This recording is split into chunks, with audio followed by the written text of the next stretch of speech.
দর্শক, সিএসআর এর মুক্তবাক অনুষ্ঠানে আপনাদের সবাইকে স্বাগত জানাচ্ছি। ঈদ মোবারক। আজকে ঈদের এই বিশেষ অনুষ্ঠানে আমরা এখানে পেয়েছি আমাদের খুব প্রিয় দুজন মানুষকে, যারা বহু দশক ধরে আসলে আমাদের মধ্যে তাদের শানিত কর্মকাণ্ডের মাধ্যমে আমাদেরকে আনন্দ দিয়ে চলেছেন, ঋদ্ধ করে চলেছেন।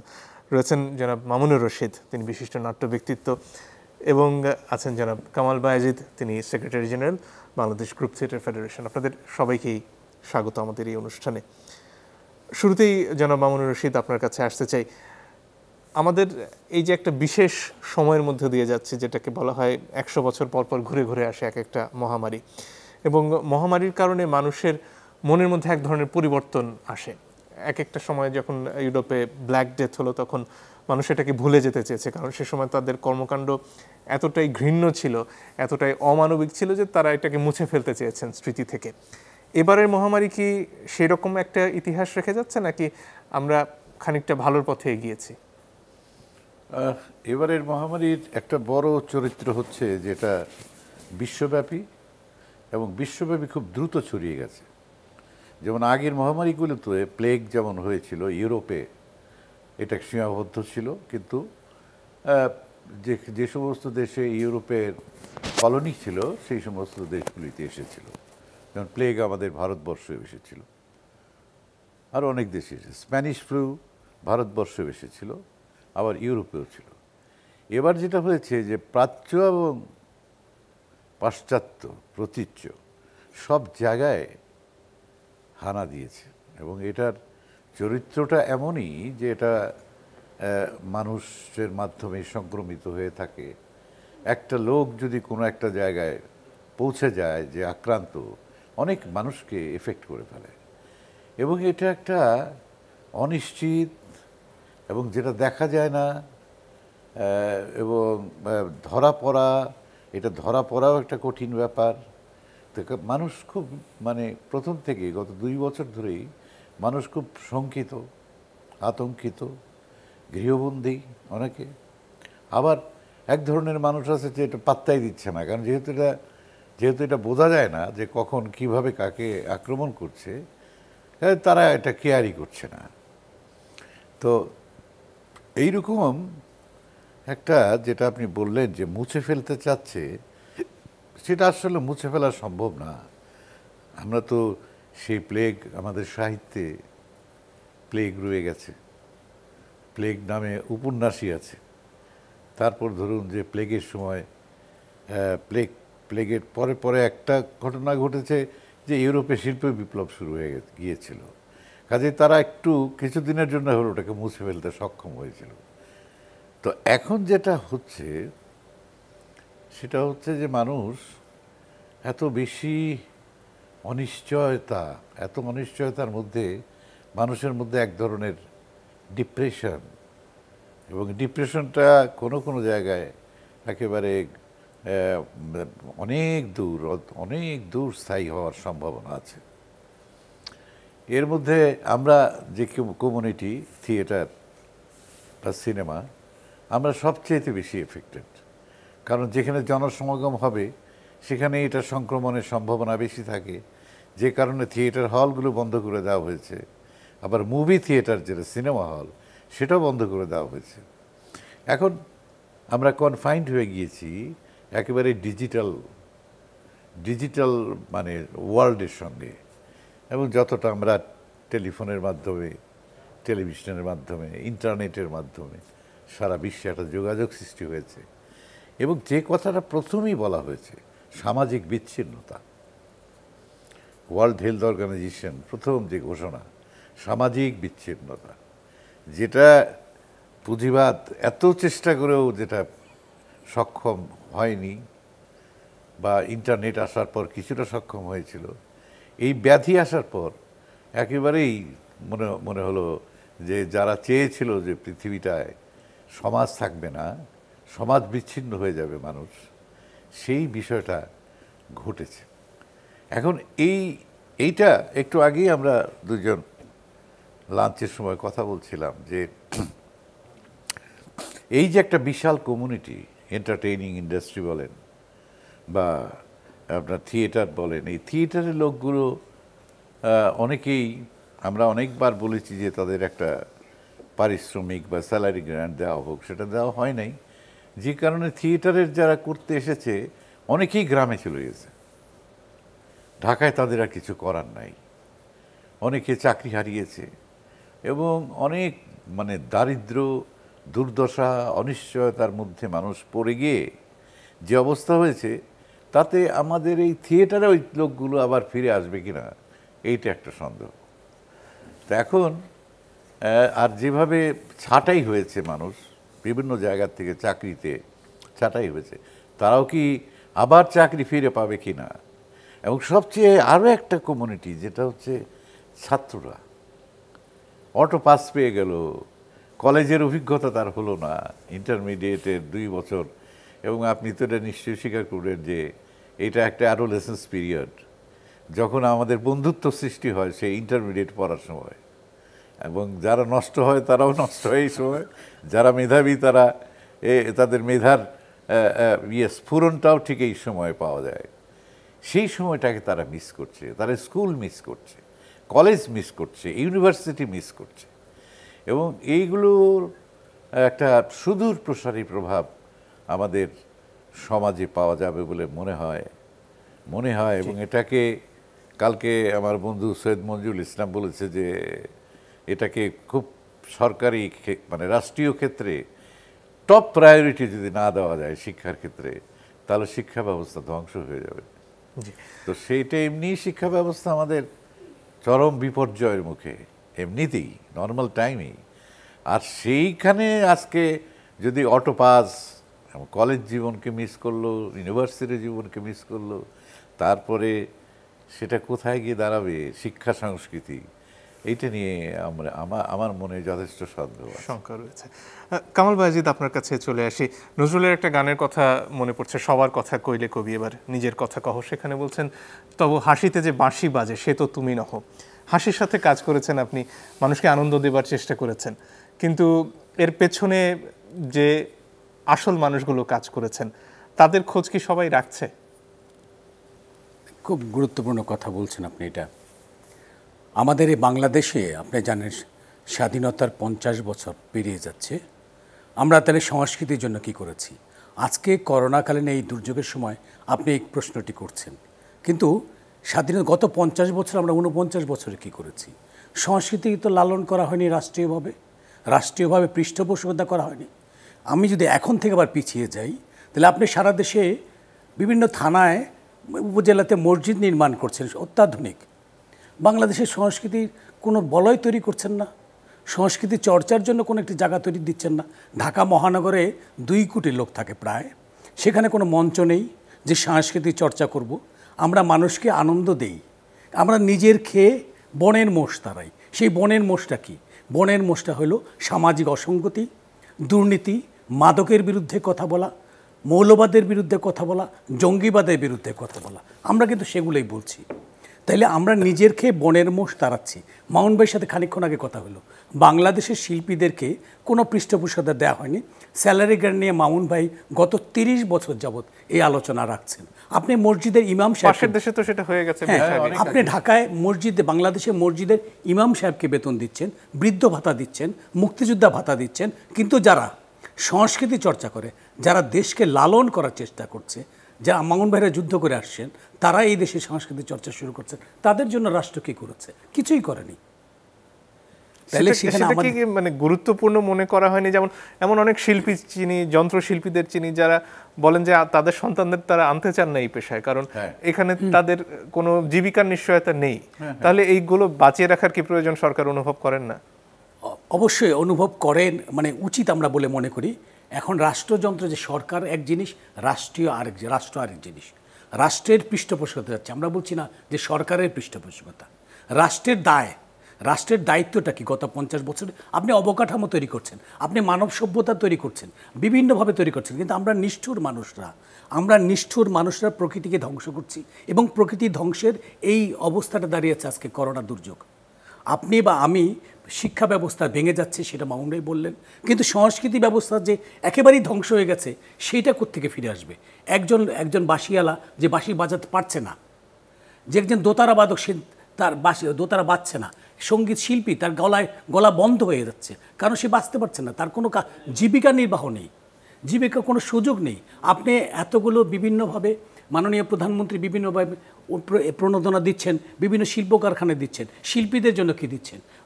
আমরা সংস্কৃতি বিষয়ক মন্ত্রণালয়ের মাননীয় প্রতিমন্ত্রী মহোদয় সহযোগিতা করেছেন, সেটা খুবই সামান্য এবং আমরা কৃতজ্ঞতার কাছে, কিন্তু সেটা মাত্র 5,000 টাকা করে দিয়েছে। আপনি সারা দেশে 5,000 টাকা করে 8 থেকে 9,000 শিল্পীকে দিয়েছে। আপনি বলেন, আমরা যারা গ্রামে থেকে আসছি, আমরা জানি সারা বাংলাদেশে কোথায় কোথায় পুতুল নাচের শিল্প, একটি বায়োস্কোপালা, কিংবা আমরা যদি যে একটি ঢোল বা ঢুলির কথা বলি, সে কি পাচ্ছে?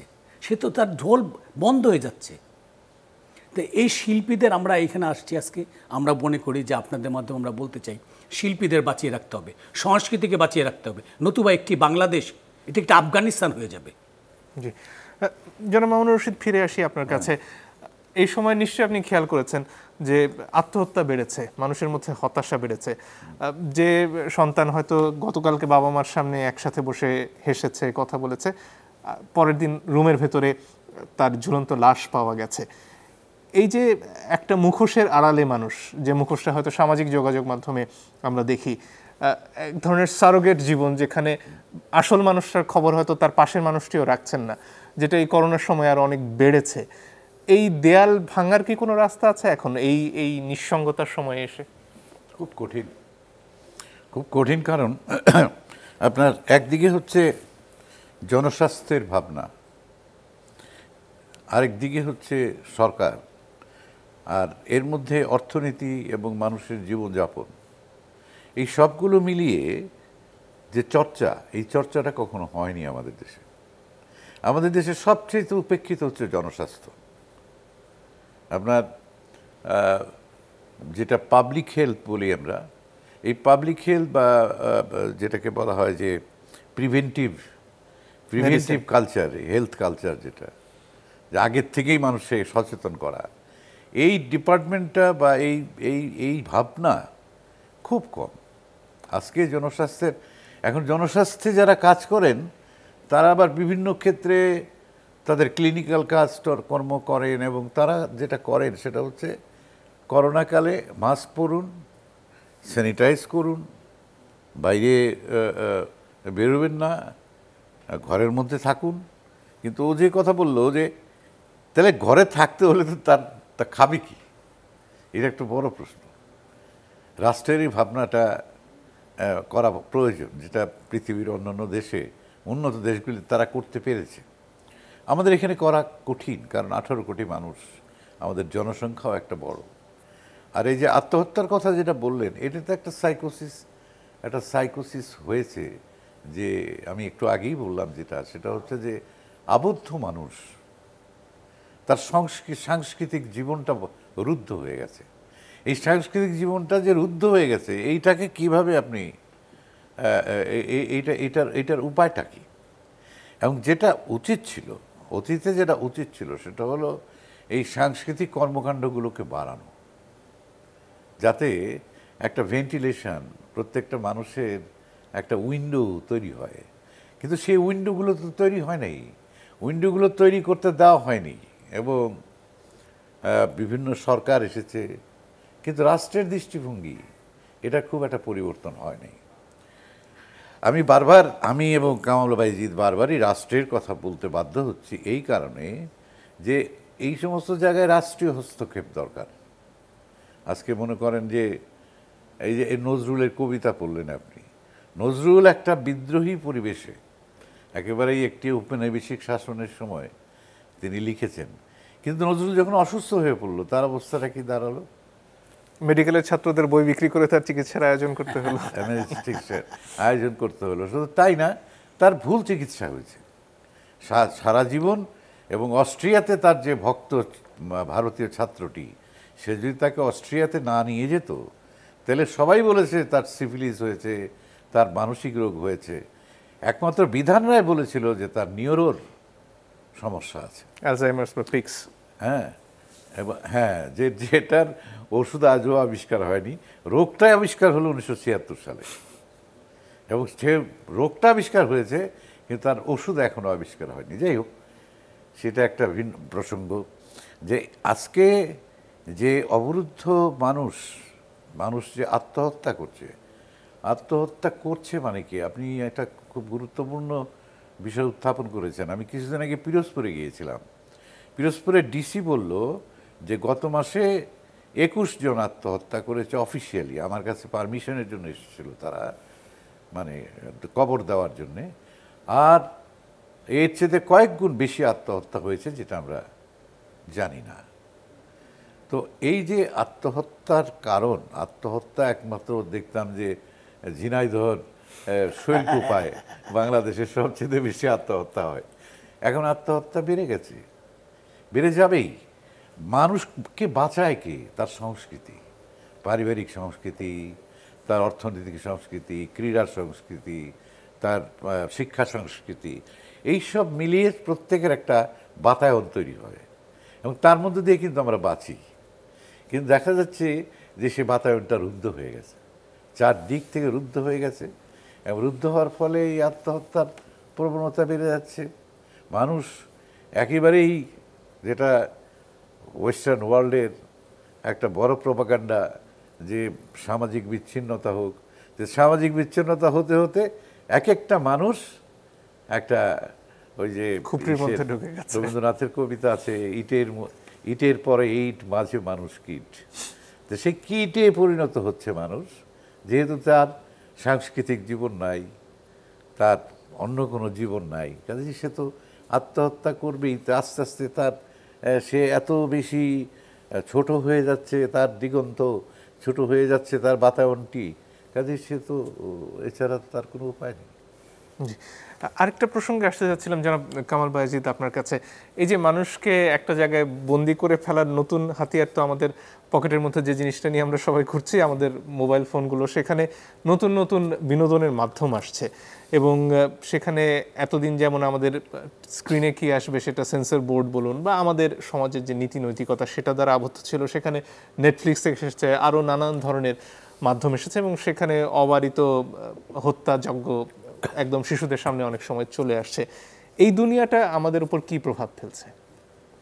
এটা আমাদের জন্য মানে পারিবারিকভাবে যে খানিকটা আগে যে কথাটা হলো যে আত্মহত্যা বা সমাজে একটা অবক্ষয় তৈরি হয়ে গেছে।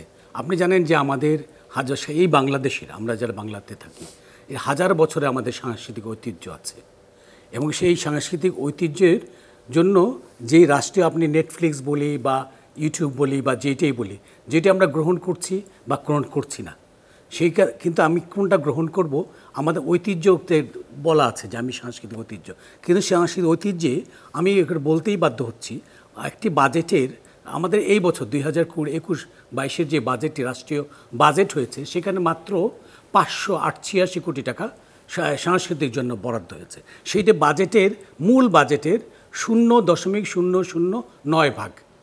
এখন আপনি ঘরে ঘরে তো সেই সংস্কৃতির সেবা দিতে পারছেন না। রাষ্ট্রীয় যে বিটিভি যদি বলি, বিটিভি আমাদের কি সংস্কৃতি দিচ্ছে, আমাকে যদি যেই সংস্কৃতিটা দিচ্ছে সেটাকে আমি গ্রহণ করছি, সেটা কি আমার সময় উপযোগী সংস্কৃতি? আমি নিশ্চিতভাবে বলবো সেটা না। আপনাদের বা বিভিন্নভাবে প্রাইভেট চ্যানেলগুলো চেষ্টা করছে, আমরা নেটফ্লিক্স দেখছি, আমরা অন্যান্য ফেসবুক দেখছি, ফেসবুকে আসক্ত হয়ে যাচ্ছি। এখান থেকে কেন হচ্ছে? কারণ আমি আমার মূল সংস্কৃতি থেকে ক্রমশ বেরিয়ে যাচ্ছি। তা আমাদের অবশ্যই দায়িত্ব যে আমার হাজার বছরের সংস্কৃতিকে আমাকে লালন করার জন্য একটি পরিবেশ তৈরি করে দেওয়া, তাহলে আমার সন্তান যেন সেই সংস্কৃতিতে বড় হয় এবং আগামীতে সুন্দর একটি মানুষ তৈরি হয়। জি, একটা বিরতির সময় হয়ে গেছে আপনার কাছে, তাহলে বিরতির পরেই ফিরে আসি, এই প্রসঙ্গেই শুনবো আপনার কাছ থেকেও। দর্শক, খানিকক্ষণ বাদে ফিরে আসছি, সঙ্গে থাকবেন আশা করি।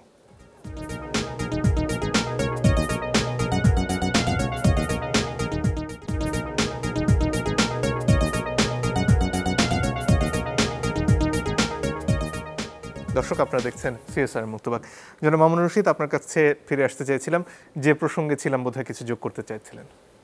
হ্যাঁ, এটা এই যে একটি কথা আপনি আপনার প্রশ্নের মধ্যে উল্লেখ ছিল, সেটা হচ্ছে যে সিনেমার একটা সেন্সর থাকে, একটা সেন্সরশিপ সেন্সর পাস করে সিনেমাটি হলে যায়। আবার আমাদের যে এই যন্ত্রটি আমাদের হাতের মুঠোয়, সেইখান থেকে যে তথ্য বা যে অনুষ্ঠানগুলো বা যে নাটকগুলো দেখি এগুলো সবই আনসেন্সার্ড।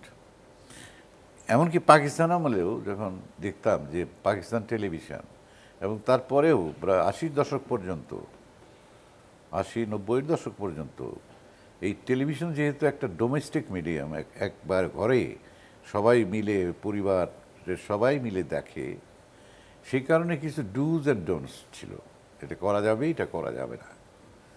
কিন্তু কালক্রমে সেগুলো সব উঠে গেল। উঠে যাওয়ার ফলে হয়তো টেলিভিশন চ্যানেলগুলোর এখনও কিছু ব্যাপার আছে যে এইটা করা যাবে কি এটা করা যাবে না, কিন্তু আমরা দেখতে পাচ্ছি যে এই ইউটিউব ওয়েব সিরিজ হচ্ছে, ওয়েব সিরিজগুলোর এগুলোর কোনো সেন্সর নাই। যে যা খুশি বানাতে পারে, যে যা খুশি ছেড়ে দিতে পারে। এখন ধরুন যে সত্যটা, যে সাংস্কৃতিক, ও একটা বারবার যে কথার উল্লেখ করছিল যে সাংস্কৃতিক উত্তরাধিকার, যে সংস্কৃতিটা আজকে হনুলুলুতে মানে চলবে, সেই সংস্কৃতিতে তো বাংলাদেশের চট্টগ্রাম বা মানে কুমিল্লা বা ঢাকা বা ময়মনসিংহ সেটার জন্য নয়। কিন্তু আমরা নেটফ্লিক্সে পৃথিবীটা আমার কাছে অবারিত হয়ে গেল। এখন আমি ওখান থেকে কী শিখব? ওর অর্থনীতি, ওর সংস্কৃতি সবই তো আলাদা। এখন হলিউডের ছবিতেও কিন্তু একটা সময় আমরা দেখেছি 60-এর দশকে, 70-এর দশকে হলিউডের ছবিতেও কিন্তু একটা তারা কিন্তু কিছু কিছু বিষয় সেন্সর করতো, বা এটা করতো না। এটা সেন্সরের মধ্যে তো একজন শিল্পীর নিজস্ব একটা সেলফ সেন্সরও থাকে, নিজস্ব, করবো না, আমার রুচিবোধের বাইরে চলে যাচ্ছে। এখন এই যন্ত্রটি, এই সেলফোন এমন একটা জায়গায় আমাদেরকে নিয়ে গেছে যে সারা পৃথিবী আমার কাছে উন্মুক্ত, এবং সারা পৃথিবীর যা কিছু শ্লীল এবং অশ্লীল সব কিছুই আমার জন্য খোলা দুয়ার। এই যে খোলা দুয়ারটি, এই খোলা দুয়ারটি নানাভাবে আমাদের যে সাংস্কৃতিক চিন্তা, একটা শিশু যখন আস্তে আস্তে বড় হয়ে যায়, বড় হয়েই যখন সে প্রথম একটা 3 বছরের বাচ্চাও এত সুন্দর সেলফোন চালাতে পারে, এত সুন্দর সবগুলো অ্যাপস সে ব্যবহার করতে শিখে গেছে, যে সে একেবারেই অস্থির একটা মানুষ হিসেবে গড়ে উঠছে।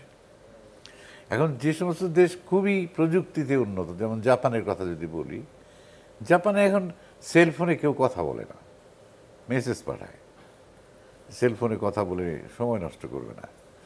হ্যাঁ, তার দেশে হয়তো এই প্রবণতা অনেক কমে গেছে, এই সেলফোন দেখার, বিভিন্ন বিভিন্ন ওয়েব সিরিজ দেখার প্রবণতা হয়তো কমে গেছে, আমেরিকায় তো হয়তো কমে গেছে, কিন্তু আমাদের দেশে তো বাড়ছে। কিন্তু জাপানের কথা যেটা বলা হচ্ছে যে সেখানে মানুষ এখন একাকী থাকেন এবং তাদের বিভিন্ন যৌন প্রয়োজনেও তারা বিভিন্ন পুতুল ব্যবহার করা শুরু করেছেন, তাহলে সেখানে আসলে সমাজ বলে কি কিছু অবশিষ্ট রয়েছে? সমাজ নাই। আমাদের এখানেও সমাজটা ভাঙতে শুরু করেছে প্রবলভাবে, এবং সেই ভাঙতে ভাঙতে কোথায় গিয়ে দাঁড়াবে এটা আমরা বুঝতে পারছি না। একটা দেখেন যে আমি একেবারে উন্নত প্রযুক্তি ব্যবহার করছি, কিন্তু এই আমিন বাজারটা পার হইলেই যে গ্রামটা, সেখানে এখনো ওই যে গোবর দিয়ে রান্না হচ্ছে, জি, গোবরের ঘুঁটি দিয়ে রান্না হচ্ছে। মানে আকাশ প্রমাণ যে অসাম্য, শিক্ষা থেকে শুরু করে জীবনযাপনের ক্ষেত্রে যে অসাম্য, সে অসাম্যটা আমাদের দেশে এখনও আছে। অথচ আমরা ঢাকা শহরে বসে একটা মানে একেবারে সমৃদ্ধ উচ্চ মধ্যবিত্ত গড়ে উঠেছে, যে সমৃদ্ধ উচ্চ মধ্যবিত্ত এবং উচ্চবিত্তরা মানে পৃথিবীর সবচেয়ে আধুনিকতম প্রযুক্তি এবং আধুনিকতম কমিউনিকেশন সিস্টেমকে ব্যবহার করছে, এবং তার ফলাফলটা ভয়ঙ্কর হতে বাধ্য, এবং দেখা যাক। এবং এখন বিনোদনের যে ধরনটা সেটা যেমনভাবে প্রতিনিয়ত পাল্টাচ্ছে, কদিন আগে এই টিকটককে কেন্দ্র করে যে মর্মান্তিক ঘটনা ভারতে ঘটে গেল, এই মাধ্যমগুলোতে যা করছে আমাদের তরুণ তরুণীরা বা অনেক ক্ষেত্রে শিশুরা, সেটার কারণটা কি মনে হয় যে এগুলো দেখলে আমাদের বয়সী মানুষদের হয়তো মনে হবে রীতিমতো অর্থহীন জিনিসগুলো, তারা এর মধ্যে অর্থ খুঁজে পায় কেন? বিষয়টা দেখেন, আমরা কি এই সন্তানকে লালন করছি ঠিক মতো? এই যে শিশুটি এখন যে তরুণ বা কিশোর গ্যাং যদি বলি, যারা টিকটককে মূল জায়গায় নিয়ে গেছে, তাদেরকে আমরা কী দিচ্ছি? তাদেরকে কোনোভাবেই একটা শিক্ষা দিতে পারছি না, সাংস্কৃতিক পরিবেশ দিতে পারছি না, তাকে খাদ্য দিতে পারছি না, তার চিকিৎসা কিংবা বাসস্থান কোনো দিতে পারছি না। পাশাপাশি আমরা দেখতে পাচ্ছি এই ঢাকা মহানগরে বা বাংলাদেশে একটি গোষ্ঠী যারা স্বাধীনতার সুফল ভোগ করছে, যারা স্বাধীনতার যুদ্ধ কিংবা স্বাধীনতার সাথে লড়াইয়ের কোনো আন্দোলনের সাথে জড়িত না, তারা একটি আস্ফালনের সংস্কৃতি চর্চা করছে। তখন সেই যে একটা দরিদ্র ঘরের একটি সন্তান যে বা একটি টিকটক যে এডিকশন হয়ে যাচ্ছে, সে চিন্তা করছে যে ওই আধুনিক যারা সুবিধা নিচ্ছে তাহলে আমি কেন নেব না। তখন সে এক্সপ্লয়েট করে সমাজকে, সে সমাজকে এক্সপ্লয়েট করে যে সেটা সমাজকে একটা বিশৃঙ্খল অবস্থা তৈরি করেছে। এই জন্য কিন্তু আমাদের যারা রাষ্ট্রীয়, আমি শুরুতে একটি কথা বলেছি, স্বাধীনতার পর থেকে আমাদের রাষ্ট্র অবশ্যই সংস্কৃতিকে কোনোভাবেই লালন করেনি, বা এখনও যারা আমলাতন্ত্র চালাচ্ছে, রাষ্ট্রের যারা সরকারি আমলা বলে, স্পষ্টতই তারা সংস্কৃতি সম্পর্কে কতটুকু জানেন বা সংস্কৃতির কতটুকু আগ্রহী আছেন। আপনি গুলশান বনানী যদি ধরি, সেখানে এক সংস্কৃতি, আপনি ঠিক তার উল্টা পাশে বাড্ডাতে আরেক সংস্কৃতি। এই সংস্কৃতি কেন চলবে?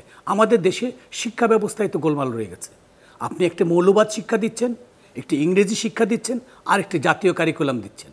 তিনটি শিক্ষার ব্যবস্থায় একটি সন্তান কীভাবে তৈরি হবে? সে তো কনফিউজ থেকে যায়। সে তখন সামনে যা পায় বিনোদনের জন্য, সে টিকটকে হোক আর যেটা হোক, সেটার দিকে ধাবিত হচ্ছে। কিন্তু এখানে যে শূন্যতাটা তৈরি হয়েছে সংস্কৃতির জগতে, সেটা আপনারা তো আপনাদের মতন চেষ্টা করছেন, কিন্তু সেটা এই বিপুল সংখ্যক মানুষের কাছে পৌঁছতে না পারার কারণ কি শুধুমাত্র রাষ্ট্রীয় পৃষ্ঠপোষকতার অভাব, না আর কিছু? এটা দুই রকমই আছে। একটা রাষ্ট্রীয় পৃষ্ঠপোষকতার অভাব, আরেকটা হচ্ছে যে আমরা কিন্তু দেখেন এত অল্প সময়ের মধ্যে আমরা যে মাধ্যমটা কাজ করি, থিয়েটার, সেই মাধ্যমে দেখেন যে এত অল্প সময়ের মধ্যে আমরা কিন্তু মোটামুটিভাবে সবগুলো জেলা শহর, উপজেলা শহরে রিচ করতে পেরেছি। এই যে ফেডারেশনের সদস্য সংখ্যা, অর্গানাইজড থিয়েটার গ্রুপই আছে 400-র উপরে অর্গানাইজড থিয়েটার গ্রুপ। এবং তাদের যে ইকোনমিক্স, একটা থিয়েটারের দলের, যে দলটা চলবে কিভাবে, তার হল ভাড়া, তার অমুক তমুক, এগুলো মিটিয়ে কিন্তু তারা করেছিল, কিন্তু এখন ঝরে যাচ্ছে, এখন কমে যাচ্ছে। আমরা কিন্তু গ্রাম থেকে এসেছি, জেলা শহর থেকে এসেছে অনেকেই, এবং আমরা জেলা শহর থেকে এসেছি, এবং তখন আমাদের সময় জেলা শহরগুলিতে একটা প্রবল সাংস্কৃতিক চর্চা ছিল। পাকিস্তান আমলের কথা বলছি। তখন পাকিস্তান সরকার তো এই সংস্কৃতিকে ধ্বংস করার চেষ্টা করেছে, যাতে বাঙালি সংস্কৃতি কোনোভাবে, কত রকম রবীন্দ্রসঙ্গীত বন্ধ করো, এইটা বন্ধ করো, এগুলো করেছে। তার মধ্যে থেকেও কিন্তু একটা প্রবল চর্চা, এবং স্বাধীনতার পরে এই চর্চাটা একেবারে সাংঘাতিক দুর্বার গতিতে বাড়তে শুরু করলো আপনাদের নেতৃত্বে। এবং এটা দেখেন যে আবৃত্তি সংগঠন বাংলাদেশে কত, প্রত্যেকটা জেলা শহরে, উপজেলা শহরে, শুধু নাটক নয়, আবৃত্তি সংগঠন, গণসঙ্গীত, এবং সেই সাথে ও যেমন বললো পুতুল নাচ, মাইমের সংগঠন এখন আপনি জেলা শহরে, কয়েকটা জেলা শহরে গেলে পাবেন, একেবারে সমৃদ্ধ মাইম পাবেন। এর পেছনে যদি শ্যাডো আর্ট বলি, শ্যাডো আর্ট কিন্তু সেই চায়নাতে আরো কয়েক হাজার বছর আগে ছিল, সেখান থেকে কিন্তু এখন ওটা বাংলাদেশে চর্চা হচ্ছে। কিন্তু এই যে আমরা কিন্তু কোথাও, আমি একটি কথা বারবার বলি যে আপনি আমাকে পরিবেশ দিচ্ছেন, আমি আমার সন্তানকে একটি খেলার জন্য একটি মাঠ দিচ্ছি না, একটি সঙ্গীতের জন্য একটি হারমোনিয়াম দিতে পারছি না, একটি ঘর দিতে পারছি না, তাহলে এটা একটা সন্তান কীভাবে তৈরি হবে? তার তো কাঠামোতেই ক্রীড়া সংস্কৃতি, এটা তো মানে সেই গত 25 বছর ধরে শুধু ক্রিকেটের পিছনে ছুটছি আমরা, শুধু ক্রিকেট।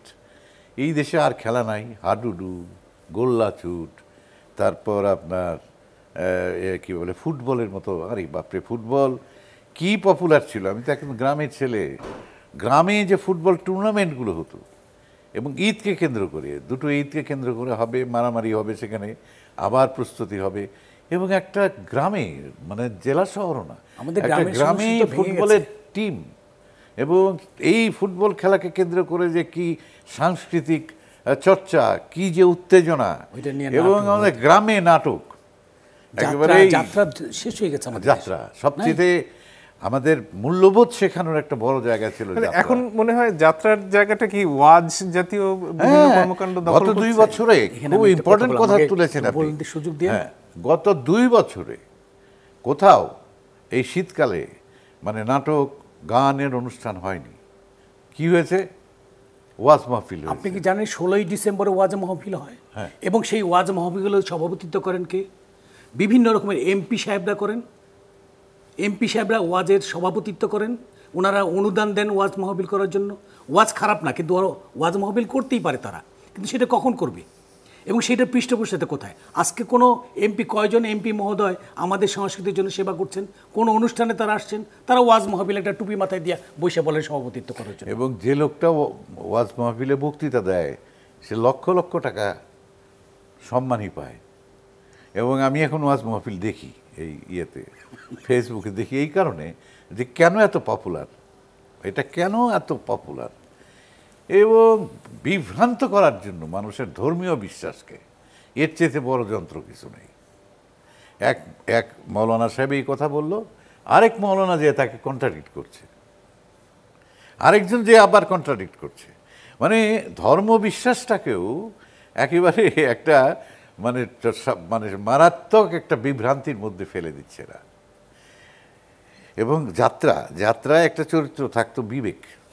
যখন রাজা অন্যায় করছে বা কোনো দুষ্কৃতী অন্যায় করছে, তখন বিবেক এসে দাঁড়াতো। এবং আমাদের গ্রামাঞ্চলের মানুষের মূল্যবোধ তৈরিতে যাত্রা একটা গুরুত্বপূর্ণ ভূমিকা পালন করেছে। কিন্তু সেই যাত্রার মধ্যে এত অশ্লীলতা ঢুকলো কিভাবে? সেটার দায়টা কার? এইটা হচ্ছে আরো ইন্টারেস্টিং। সেটা হচ্ছে যে এটাও ডেলিভারেটলি ঢুকানো হয়েছে। এবং অশ্লীলতা, আমাদের একটা মানে রাষ্ট্রীয় পর্যায়ে একটা যাত্রা কমিটি আছে, আমি সেখানেও সদস্য। তো সেখানে আমরা দেখতে পাচ্ছি যে গ্রামাঞ্চলে যে অভিযোগগুলো আসে যে যাত্রার অশ্লীলতা, যাত্রার একসময় সরকার ভাবলো ফ্যামিলি প্ল্যানিংয়ের কাজ যাত্রার মাধ্যমে করা হবে। ফ্যামিলি প্ল্যানিংয়ের কাজ যাত্রার মাধ্যমে কীভাবে করবে? যে ফ্যামিলি প্ল্যানিংয়ের ডিভাইসগুলোকে ডিসপ্লে করতে হবে। এই একটা খুব বাজে জিনিস শুরু হয়ে গেল। পিওর যাত্রাটা নষ্ট হতে শুরু করলো। এবং একসময় খুব এক্সিবিশন শুরু হলো বাংলাদেশে। এক্সিবিশনে দুটো জিনিস, একটা হলো জুয়া, আরেকটা হচ্ছে যাত্রা। এখন এই জুয়ারুরা আশ্রয় নিত ওই যাত্রার প্যান্ডেলে, প্রশাসনের সহায়তায়। এবং এটা মানে যাত্রার কাছ থেকে প্রতিদিন প্রতি নাইটে একটা ভালো অঙ্কের টাকা পেত প্রশাসন, পুলিশ, এরা পেত। এখন এদের একটা দাবি তৈরি হয়ে গেল, একদিকে সামাজিক অবক্ষয়, আরেকটা দাবি তৈরি হয়ে গেল যে প্রত্যেকটা যাত্রায় নাচ থাকতে হবে। বইটা ইম্পর্টেন্ট, প্রিন্সেস কালচার তৈরি হয়ে গেল। হ্যাঁ, প্রিন্সেস। এবং না, যাত্রার বই না, তারা তো যাত্রা পালাকে বলা হতো বই, সিনেমাকেও একসময় বলা হতো বই। আজকে একটা বই দেখতে যাচ্ছি, যাত্রা মানে একটা বই দেখতে যাচ্ছে। এবং বইয়ের মধ্যে সাহিত্য রস, এটাই ছিল মুখ্য। এবং তার মধ্যে হচ্ছে বিবেক এসে মানুষকে সত্যের পথে ধাবিত করবে। সেই জায়গাটা আস্তে আস্তে শিফট হতে শুরু করলো। এবং শিফট হতে শুরু করে তারা বলছে এখন আমরা বই দেখতে চাই না, আমরা ডান্স দেখতে চাই। এবং এইটা আস্তে আস্তে সারা দেশে, এবং যারা নাকি যাত্রা দলের মালিক হয়ে বসলো দেখলো যে এটা তো ভালো ব্যবসা। এবং এই মালিকগুলো অশ্লীলতার এই কাজগুলো এরা শুরু করে দিল। এবং তাতে যাত্রার সাথে যুক্ত হয়ে গেল জুয়া। জনাব কামাল বায়েজিদ, আপনার কাছে ফিরে আসি।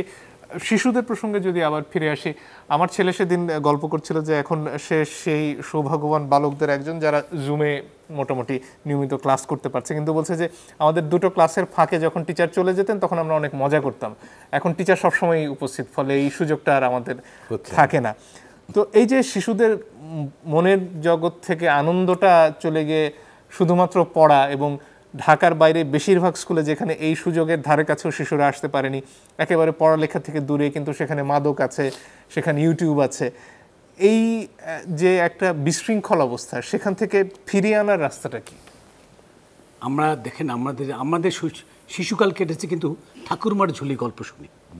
আমার দাদির কাছে, নানির কাছে, খালার কাছে আমরা এই ধরনের লোকজ গল্প শুনে শুনে বড় হয়েছি। আপনার সন্তান কিংবা আমারও সন্তান, তারা এইভাবে এই সুযোগটা আমিও দিতে পারছি না তাকে, বা আমরা কেউ অনেকে দিতে পারছি না, সময় দিতে পারছি না। কিন্তু তারা যেই ক্লাসগুলো করছে সেখানে এখন আমি মনে করবো যে এই মাধ্যম ছাড়া কোনো পথও নেই শিক্ষা ব্যবস্থার জন্য। কিন্তু পাশাপাশি আমার ঠিক ভবনের বাইরেই যেই সন্তানটি, যে একেবারে একটি বস্তি ঘরে থাকছে, সে তো কোনো সুযোগ পাচ্ছে না। তার এই মোবাইলের ডিভাইস নেই, আধুনিক ডিভাইস নেই, তখন একটি আলাদা একটি সমাজ তৈরি হয়ে যাচ্ছে। এই শিশুটি যখন বড় হবে তখন সে কী নিয়ে বড় হবে? তার মধ্যে হাহাকার থাকবে, তার মধ্যে নিরাশা থাকবে, তার মধ্যে একটি প্রতিহিংসা থাকবে যে আমার সন্তান অনেক সুবিধা পাচ্ছে, তার সেই সন্তানটি কিছুই পাচ্ছে না। তখন আমরা একটি দ্বৈত সমাজ গড়ে তুলতেছি। এই দ্বৈত সমাজ গড়ে তোলার জন্য আমাদের যদি এই সমস্ত রাষ্ট্রীয়ভাবে এবং এই শিশুদেরকে এখনই আমি মনে করি টিকার আওতায় এনে বা যেভাবে হোক ভ্যাকসিনের আওতায় এনে পরিবারকে, কারণ আজকে আমরা আপনার মাধ্যমে বলতে চাচ্ছি, আমাদের যারা গৃহকর্মী আছেন তাদেরকে আমাদেরকে ভ্যাকসিনের আওতায় আনছি না। সেইভাবেই সবাইকে যদি ভ্যাকসিনের আওতায় এনে এই সন্তানদেরকে আর আমাদেরকে বই দেওয়া হয়, নতুন ডিভাইস দেওয়া হয় পরিবারকে, টাকার পাশাপাশি ডিভাইস দেওয়া হোক প্রতিটি পরিবারকে, এবং সেটা আলাদা রাষ্ট্রীয় বিভিন্ন বোর্ড থেকে বা সংশ্লিষ্ট কর্তৃপক্ষের মাধ্যমে শিক্ষা ব্যবস্থা, সংস্কৃতি ব্যবস্থাকে গড়ে তুললেই আমরা একটি সুন্দর সমাজ পাবো আগামী 10 বছর পরে। নতুবা একটি নৈরাশ্যবাদী, একটি বিশৃঙ্খল শিশু দ্বারা আগামীতে তরুণ হয়ে যাবে তারা পাবো, যাদেরকে না মানার সংস্কৃতি তৈরি হয়ে গেছে বাংলাদেশে। কিন্তু ধরুন যেটা সবচেয়ে বড় জিনিস, সেটা যে শিক্ষা কি একটা সামাজিক প্রায়োরিটি হিসেবে দেখা হচ্ছে। এটা কিন্তু সেই সাথে শিক্ষার যে উদ্দেশ্য এখন অভিভাবকদের মাথায় ঢুকে গেছে যে একটা ভালো চাকরি কিংবা জিপিএ 5 পাওয়া, সেটা দিয়ে কি খুব ভালো মানুষ আমরা দিনের শেষে তৈরি করছি?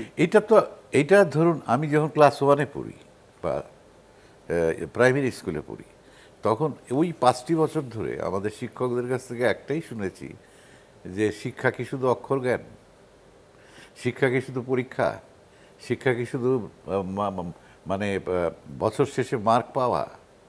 শিক্ষা একটা পূর্ণ মানব, মানে একটা মানুষকে পূর্ণ বিকশিত হওয়ার একটা পথ।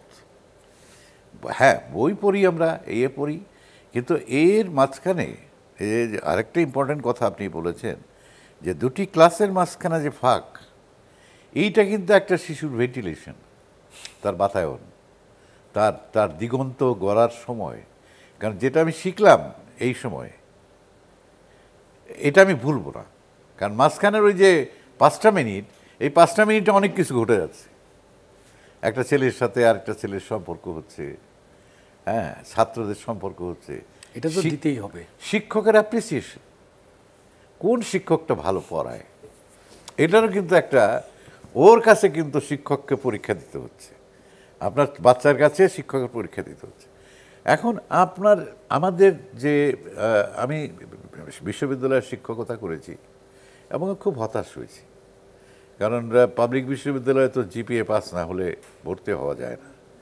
এবং সেইখানে এখনকার যে স্ট্যান্ডার্ড এডুকেশনের, যে জিপিএ 5, যে একবার তো ইংলিশ ডিপার্টমেন্টে একটা ছেলেও পাওয়া গেল না ভর্তি হওয়ার জন্য, এটা নিয়ে তো অনেক ঘটনা ঘটে গেল। এই আসলেই কি প্রপার শিক্ষা, যেটা আমি চিরদিন বলার চেষ্টা করেছি সব সময়, যে শিক্ষা বললে হবে না, শিক্ষার সাথে আরেকটা জিনিস ঢুকাতে হবে, সেটা হচ্ছে প্রপার এডুকেশন। আমাদের যে সিলেবাস, আমাদের যে কারিকুলাম, এই কারিকুলামগুলোই তো নানাভাবে তিনটা, তো এটা তো মারাত্মক ব্যাপার, সেটা তো আছেই। যেমন বিদেশে থিওলজিক্যাল স্টাডি আছে, ধর্মের ব্যাপারে যারা জানতে চায় তাদের জন্য থিওলজিক্যাল স্টাডি আছে। ভাই তুমি পড়ো, আল আজহার ইউনিভার্সিটির মতো একটা বিরাট ইউনিভার্সিটি আছে, বা আলিগড় যে এক সময় ছিল এখন নাই, সেরকম তুমি করো, দেওবন্দে মাদ্রাসা আছে, পড়ো। কিন্তু ঘরে ঘরে গ্রামে গ্রামে মাদ্রাসা করে যে সমস্যাটা হচ্ছে, এবং ইংলিশ স্কুল, তার পাশাপাশি ইংলিশ স্কুল। এখন তো মধ্যবিত্ত পরিবারের ছেলেমেয়েরা কেউ আর বাংলা স্কুলে পড়ে না, ইংরেজি স্কুল, এবং সরকার বাধ্য হয়ে একটা করেছে ইংলিশ ভার্সন একটা করেছে। আজকের এখন মতো এই যে সময় একেবারে প্রায়োরিটির জায়গায় প্রপার শিক্ষক, আমরা আজকে ইউনিভার্সিটিতে কি দেখি যে ভাইস চ্যান্সেলর যারা হয়েছেন বিভিন্ন ইউনিভার্সিটির, তাদের কর্মকাণ্ড কি দেখছি, তার মানে তখনই মনে হয় যেটা ওয়েল থট আউট না। ওই যে রংপুরের এবং রোকেয়া বিশ্ববিদ্যালয় রোকেয়া কেন, কলিমুল্লাহ। রাজশাহীতে কি ঘটলো, জি সব জি, জায়গায় ধন্যবাদ আপনাকে। নৈরাজ্য। এবং নিশ্চয়ই তারপরেও এর মধ্যে আশা আমরা খুঁজে পাবো। আজকের মতো আসলে একেবারেই সময় ফুরিয়ে গেছে। আপনাদের দুজনকে অনেক ধন্যবাদ আচ্ছা। আমাদেরকে সময় দেওয়ার জন্য। দর্শক, ধন্যবাদ আপনাদেরকেও আমাদের সাথে থাকার জন্য। আবারও ঈদ মোবারক জানিয়ে শেষ করছি।